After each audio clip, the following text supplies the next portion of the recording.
ഇനി നമ്മൾ പറയാൻ വേണ്ടി പോകുന്നത് അടുത്ത ഫാക്ടറിങ് ആണ്. ഏത്?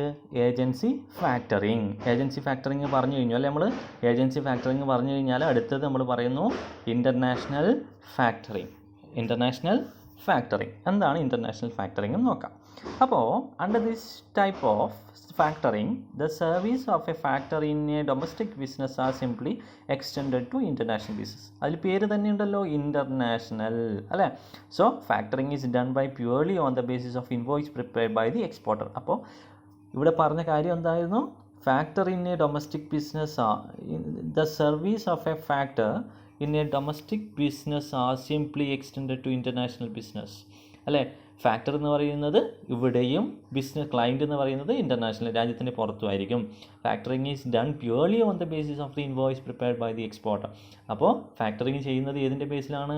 നമ്മൾ പറഞ്ഞില്ലേ, ക്ലയൻറ്റ് എന്ന് പറയുന്ന പുറം രാജ്യത്താണെന്ന് പറഞ്ഞില്ലേ, അവർ പ്രിപ്പയർ ചെയ്യുന്ന ഏതിനനുസരിച്ച്? ഇൻവോയ്സിനനുസരിച്ച്. എത്ര കാര്യങ്ങൾ, എത്ര സെയിലുണ്ട് അല്ലെങ്കിൽ എത്ര പണം കിട്ടാനുണ്ട് എന്നുള്ള ഇൻവോയ്സിനനുസരിച്ചിട്ടാണ് എന്ത് ചെയ്യുന്നത്? ഫാക്ടറിങ് ചെയ്യുന്നത്. Thus, the exporter is able to get immediate cash to the extent of 80% of the export invoice under international factoring. അപ്പോൾ എന്ത് ചെയ്യുന്നുണ്ട്? ആ NRIക്ക് അല്ലെങ്കിൽ ആ പുറം രാജ്യത്തുള്ള ക്ലയൻറ്റിന് എന്ത് കിട്ടുന്നത്? എപ്പോഴാണ് ഇൻവോയ്സിൻ്റെ പേരിൽ എഗ്രിമെൻറ്റ് വെക്കുന്നത് അപ്പോൾ തന്നെ ആ എമൗണ്ടിൻ്റെ 80% ക്യാഷ് കിട്ടുന്നുണ്ട് അല്ലേ? പിന്നെയോ international factoring is facilitated with the help of export factors and import factors.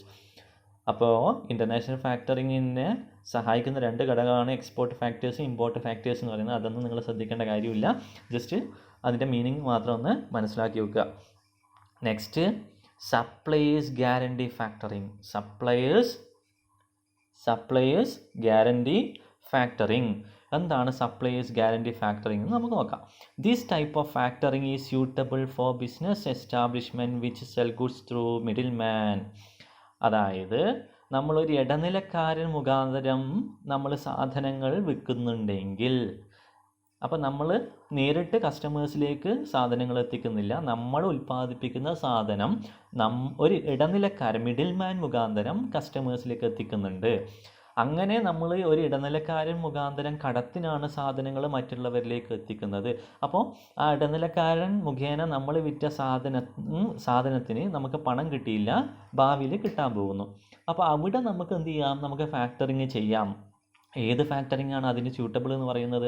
Suppliers guarantee factoring. എന്തുകൊണ്ട് സപ്ലയേഴ്സ് ഗ്യാരണ്ടി ഫാക്ടറിങ് അതിന് സ്യൂട്ടബിൾ ആണെന്ന് പറഞ്ഞു? ഒരു ഇടനിലക്കാരൻ മുഖാന്തരമാണ് നമ്മൾ എന്ത് ചെയ്യുന്നത്? സാധനങ്ങൾ വിൽക്കുന്നത്. Generally goods are sold through wholesalers, retailers or through middle man. ഇപ്പോൾ മൊത്ത കച്ചവടക്കാരൻ, ചില്ലറ കച്ചവടക്കാരെന്നൊക്കെ കേട്ടില്ല, ഹോൾസെയിലേഴ്സ്, റീറ്റെയിലേഴ്സ്. അപ്പോൾ ഞാൻ ബൾക്കായിട്ട് ഞാനൊരു കമ്പനിയാണ് അല്ലെങ്കിൽ ഒരു ഇൻഡസ്ട്രിയാണ്, ഞാൻ എന്ത് ചെയ്യുന്നു? ആദ്യം അത് ഹോൾസെയിലേഴ്സിന് കൊടുക്കുന്നു, അത് അവർ റീറ്റെയിലേഴ്സിന് കൊടുക്കുന്നു, പിന്നീട് അൾട്ടിമേറ്റ് കസ്റ്റമേഴ്സിലേക്ക് എത്തുന്നു. അങ്ങനെയുള്ള ബിസിനസ് സ്ഥാപനം നടത്തുന്ന എനിക്കാണ് ഏത് ടൈപ്പ് ഓഫ് ഫാക്ടറിങ് സ്യൂട്ടബിൾ ആവുക? സപ്ലയേഴ്സ് ഗ്യാരണ്ടി ഫാക്ടറിങ് സ്യൂട്ടബിൾ ആവുക. ഇനി in such case, the factor guarantees the supplier of goods against invoice raised by the supplier upon another supplier. അപ്പോൾ ഇതിൽ 2-3 ആൾക്കാരുണ്ടെന്ന് പറഞ്ഞില്ലേ?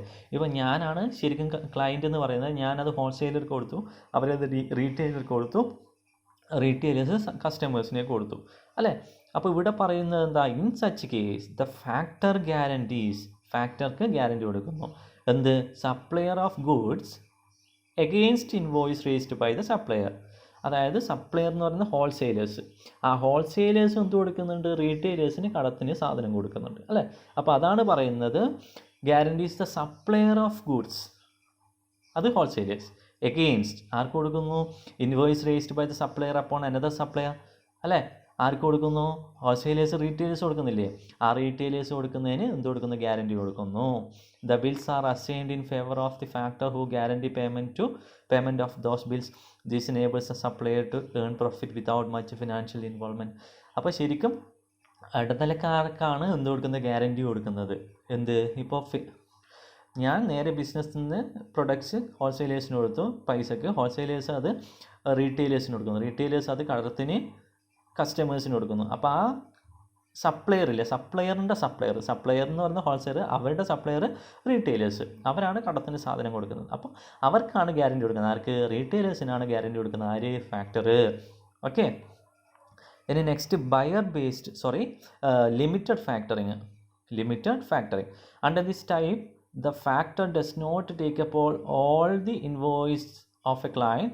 He discounts only selected invoice on merit basis and converts credit bills into cash in respect of these bills only. അപ്പോൾ limited factoring, limited stop ബസ്സൊക്കെ നിങ്ങൾ കണ്ടില്ലേ, അതിൻ്റെ പ്രത്യേകത എന്താ? എല്ലാ സ്റ്റോപ്പിലും നിർത്തില്ല, അതിന് ചില സ്റ്റോപ്പുകളെ മാത്രമേ ഉള്ളൂ. അതേപോലെ തന്നെയാണ് ലിമിറ്റഡ് ഫാക്ടറിങ് എന്ന് പറയുന്നത്. ഇപ്പോൾ ക്ലയൻറ്റിൻ്റെ പേരിൽ അല്ലെങ്കിൽ ക്ലയൻറ്റിന് കിട്ടാൻ കുറേ കടങ്ങളുണ്ടാവും. അതിൽ നിന്ന് എല്ലാ കടങ്ങളും ആര് ആക്സെപ്റ്റ് ചെയ്യൂല? നമ്മുടെ ഫാക്ടർ ആക്സെപ്റ്റ് ചെയ്യൂല. ഫാക്ടർക്ക് ഇഷ്ടമുള്ളത് അല്ലെങ്കിൽ ഫാക്ടർക്ക് കിട്ടുമെന്ന് തോന്നുന്ന അക്കൗണ്ട് റിസീവബിൾസ് അല്ലെങ്കിൽ ഡെപ്റ്റ്സ് കളക്ഷൻ മാത്രമേ ആര് സ്വീകരിക്കുകയുള്ളൂ? ഫാക്ടർ സ്വീകരിക്കുകയുള്ളൂ. അതിൻ്റെ മുകളിൽ മാത്രമേ ചെയ്യുള്ളൂ. ഓക്കെ, അത് മെറിറ്റ് ബേസിസ്. മെറിറ്റ് ബേസ് എന്ന് വെച്ചാൽ ഏറ്റവും കിട്ടാൻ ചാൻസ് ഉള്ള കടം, അത് മാത്രമേ എന്ത് ചെയ്യുള്ളൂ? ഫാക്ടർ ആക്സെപ്റ്റ് ചെയ്യുള്ളൂ. ഇനി അടുത്തതാണ് buyer based factoring. In most cases, the factor is acting as an agent of the seller. But under this type, the buyer approaches a factor to discount his bill. Thus, the initiative for factoring comes from the buyer ends. The approved buyers of a company approach a factor for discounting their bills to the company in question.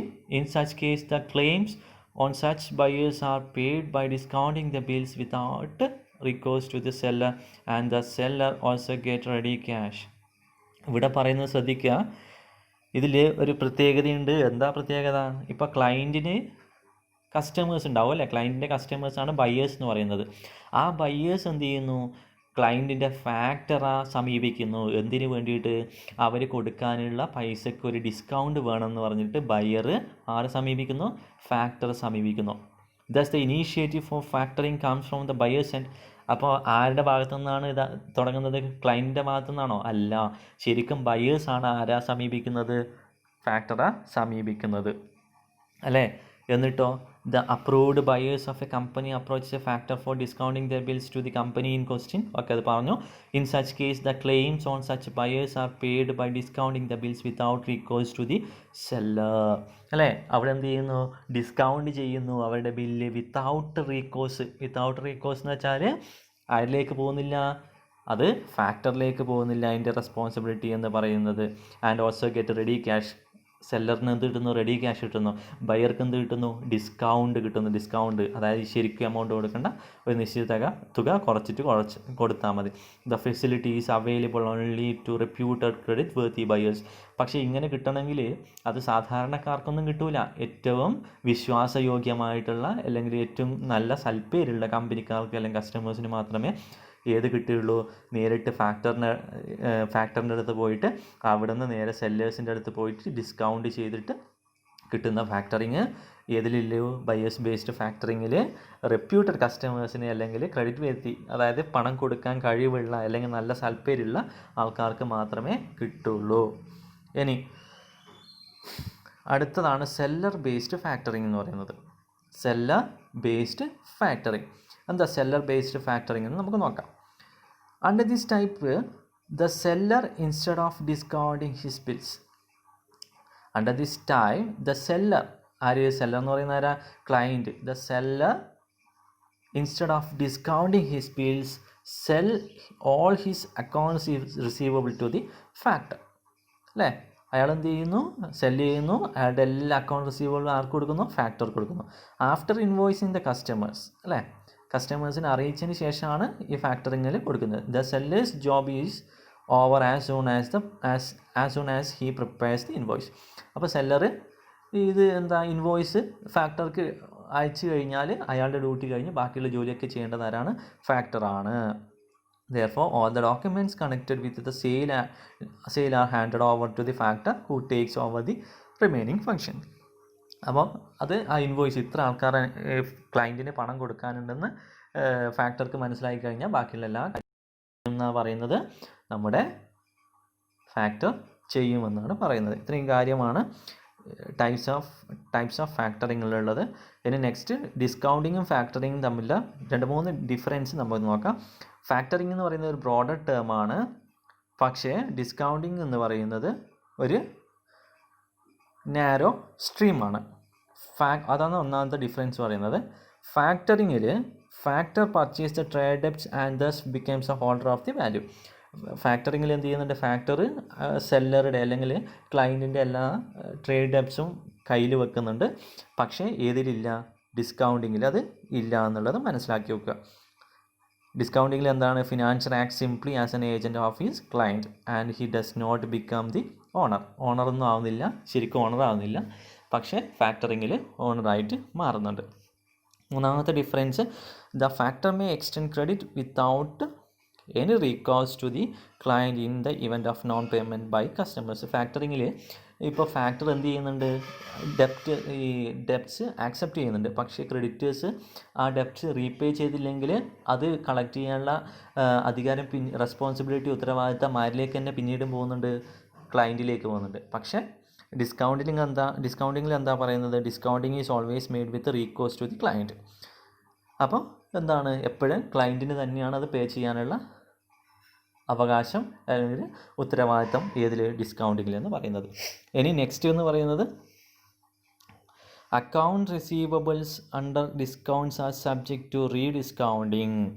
അതായത് നമുക്ക് കിട്ടാനുള്ള പണം ഡിസ്കൗണ്ടിൽ എന്ത് ചെയ്യാം? നമുക്ക് rediscounting ചെയ്യാം. പക്ഷേ ഫാക്ടറിങ്ങിൽ അത് പോസിബിൾ അല്ല. ഫാക്ടറിങ്ങിൽ was purchase and collection of ഡെപ്റ്റ്, management of sales ledger, assumption of credit risk, provision of finance and rendering of consultancy services. But discounting in was simply the provision of finance loan. ഡിസ്കൗണ്ടിങ്ങിൽ എന്ത് ചെയ്യൂ? Finance മാത്രമേ ഉള്ളൂ, പണം കൊടുക്കൽ മാത്രമേ ഉള്ളൂ. പക്ഷേ ഫാക്ടറിങ്ങിൽ അത് മാത്രമാണോ ഉള്ളത്? അല്ല. അതുകൂടാതെ പല തരത്തിലുള്ള ഫങ്ഷൻസും ഏതിലുണ്ട്? ഡിസ്കൗണ്ടിങ്ങിലുണ്ട്. ഇനി bill discounting finance is a specific one in the sense that it is based on an individual bill raising. അതായത് ഇപ്പോൾ ഡിസ്കൗണ്ടിങ് എന്ന് പറഞ്ഞാൽ ഏതെങ്കിലും ഒരാളുടെ കാര്യമാണ് ചെയ്യുന്നത് ഡിസ്കൗണ്ടിങ്ങിൽ. പക്ഷേ നമ്മുടെ ഫാക്ടറിങ്ങിലോ ഒരു കമ്പനീൻ്റെ മൊത്തം ടേൺ ഓവർ, ഹോൾ ടേൺ ഓവറാണ്. അതായത് കുറേ ആൾക്കാരുടെ കാര്യമാണ് ഇതിൽ ചെയ്യുന്നത്, ഫാക്ടറിങ്ങിൽ ചെയ്യുന്നത്.